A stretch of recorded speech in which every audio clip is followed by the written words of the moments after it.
बिना किसी चीज़ के, बिना किसी साजो सामान के एक स्पेस और कुछ लोग, कुछ एक्टर्स, ये जो कंसेप्ट है प्रवीण सर का, फिजिकल थिएटर, बॉडी थिएटर, और उसके बाद ऑडियंस के साथ जिस तरह से नाटक बनता है, ये अपने आप में इसको व्यक्त नहीं कर सकते कि सिर्फ एक एक्सपीरियंस है। इसको क्या थिएटर का जो मेरे हिसाब से जो अल्टीमेट गोल है एक्सपीरियंस देना, तो ये वो थिएटर तो अभी शुरू किया है और ये सेलेक्टेड ऑडियंस के लिए है। और सर अभी 15 से 20 ऑडियंस आज परफॉर्मेंस में उनके यहाँ सैटरडे को शो, संडे को हफ्ते में एक शो करते हैं। तो ये देख के आप समझ पाएंगे कि इसका क्या इम्पैक्ट स्टोरी का, इस कहानी का, इस परफॉर्मेंस का ऑडियंस के ऊपर होता है। तो आज ऑडियंस नहीं थी, तो मैं फील कर पा रहा था कि अगर ऑडियंस होती, 10-20 लोग यहाँ पर होते, तो क्या इम्पैक्ट उनके ऊपर क्रिएट होता। तो ये बस एक एक्सपीरियंस है और मुझे पूरी आशा है कि आने वाले समय में, और सर का एक विशेषता ये है कि सर हर बार अपने काम को चैलेंज करते हैं। पिछले काम भी मैंने देखे हैं सर के, और इस बार भी सर एक नया फ्लेवर, एक नई एनर्जी लेकर आए हैं। तो बहुत बहुत शुभकामनाएं आप सबको, सभी एक्टर्स को, सर को, और उम्मीद करता हूँ कि कभी मुझे भी मौका मिलेगा सर के साथ काम करने का। बहुत अच्छा लगा, really it's experience, an experience, मैं बता नहीं सकता। Thank you. খুব সরলভাবে বুঝিয়েছে, মানে আমি দর্শক হিসেবে খুব খুব মানে আমরা সবাই এনজয় করেছি।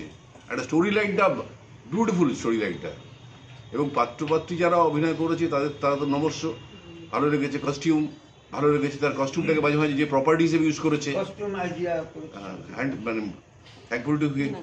আর এবং মাঝে মাঝে কস্টিউমগুলোকে যে প্রপার্টি হিসেবে ইউজ করেছে সেটাও খুব ভালো লেগেছে। এবং আরও স্পেশাল ভালো লেগেছে যে ব্যাকগ্রাউন্ডে ববিদা শব্দগুলো দিচ্ছিলেন, গান গাইছিলেন। এটা একটা অদ্ভুত, মানে এই পরিবেশটাকে একটা অন্য মাদকতাময় এক তুলে ধরেছিল, এবং সমস্ত দর্শক স্তব্ধ হয়ে এটা অনুভব করছিল এবং এনজয় করছিল। আর এই যে তিনজন করেছে, মানে মাঝে মাঝে মনে হচ্ছে তিনজন না, 300 জন স্টেজে দাপাচ্ছে। এই কোরিওগ্রাফিটা আবার আরো সাংঘাতিক লেগেছে। মানে hats off to them, hats off to the director, hats off to every. এবার আজকে নাটকটা দেখার পরে আমি যেটা হয়েছে সেটা হচ্ছে মনের ওপর রেশে কোনো কাটেনি। মানে I am unable to comments right now regarding মানে পারফরমেন্স। এখনও ওই হাফ চামচ পায়েসটা আমার মনে হচ্ছে মধ্যমগ্রাম বসুনগরে তৈরি হয়নি, ওটা ওই পাকিস্তানের কোথাও একটা কারাগারে তৈরি হয়েছে। আমার এখনও পর্যন্ত সেই রেশটা কাটেনি। I am unable to comments right now. এটা আর দুঃখের বিষয়, আমি যেখানে চাকরি করি আমি জানি আইন সেখানে তৈরি হয় এবং আইনের বেড়াজাল ভয়ঙ্কর। এবং আমার টপ বসের সঙ্গে যখন কথা হয় আমরা মিষ্টি খাই দুজন, কিন্তু আইন নিয়ে কথা বলি না, ওইটা হাউসের মধ্যেই হয়। খুব ভালো লেগেছে, তিনজন কুশীলব নিয়ে যে এরকম করা যেতে পারে, মনের ওপর এই এফেক্ট তৈরি করা যেতে পারে। খুবই মানে আমাকে স্পর্শ করেছে আর কি, খুব ভালো লেগেছে।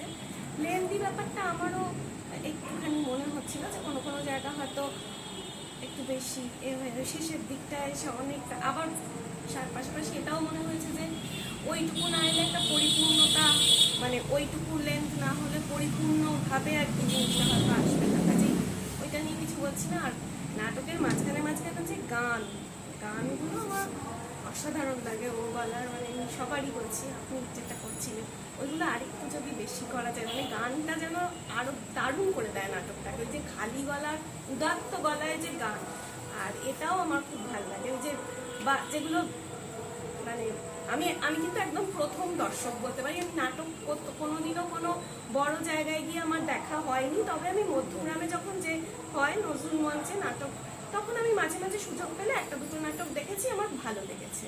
মানে নাটক দেখতে ভালোবাসি কিন্তু দেখা হয়নি, সেক্ষেত্রে আমার খুব ভালো লেগেছে, এটাই বলবো। আর ওই বাজনা, মানে যে আবহে যে মিউজিকগুলো করা হচ্ছে কোনো ইনস্ট্রুমেন্ট দিয়ে, এমনি বাসন দিয়ে ওগুলো আমার খুব ভালো লেগেছে। আর মানে এই প্রসঙ্গে আপনাকে একটাই করে জানানো, সেটা হচ্ছে যে গানগুলো ওই দুটো রবীন্দ্রসঙ্গীত কিন্তু ভেঙে দিয়ে গাই, এমনকি ঝড়ে যায় ওটাও ভেঙে দিই আমরা। না, আমরা গানের আসর করছি না, তাহলে রবীন্দ্রসঙ্গীত আসর করবো, তখন আনবো আপনাদের।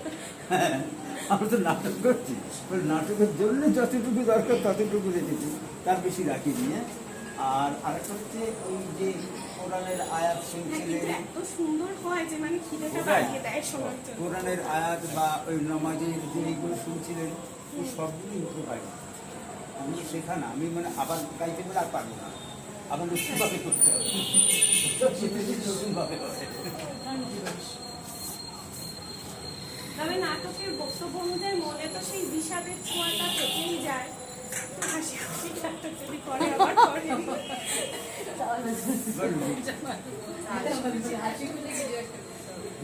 কি বলবো, এই নাটক দেখার পরে পর মুহূর্তে এটা নিয়ে কিছু বলাটা মানে একটা বড় মানে আমার মনে হয় নাটকটার প্রতি অবিচার হবে। আমি যেটা বলতে পারি, মানে আমার যেটা মনে হয়েছে নাটকটা দেখতে দেখতে, যে সত্যি মানে আমার আমার আমার মানে কণ্ঠ মানে সত্যি কথা বলছে হৃদয় থেকে আমার মুখ বুঝে আসছিল। এবং আরও আরও আরও খুব খুব একটা ব্যক্তিগত অভিজ্ঞতা বলছি, আমার নাটকটা থেকে আমার মনে হচ্ছিল যে এতটা কাল আমি এটাকে মিস করেছি। আমি খুব সৌভাগ্যবান মনে করছি নিজেকে যে এতদিন বাদে আমি এই থিয়েটারটা দেখতে এসে, এবং এই কাজকর্ম আমি প্রবীরবাবুকে অসংখ্য অসংখ্য ধন্যবাদ যে আমাকে আমার পথে ফিরিয়ে দিয়েছে এই থিয়েটার।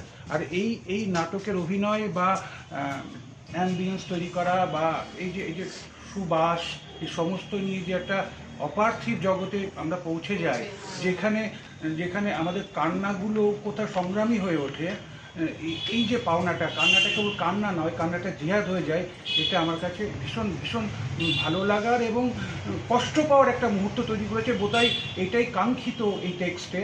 তার জন্য এই টেক্সট যিনি মূল লিখেছেন তাকে, এবং এই অনুবাদ যারা করেছেন, যারা অভিনয় করেছে, প্রবীরবাবু যারা নির্দেশনা দিয়েছেন, আমি কি বলবো, সমস্তটা অসাধারণ অসাধারণ অসাধারণ, আর কিছু বলার নেই।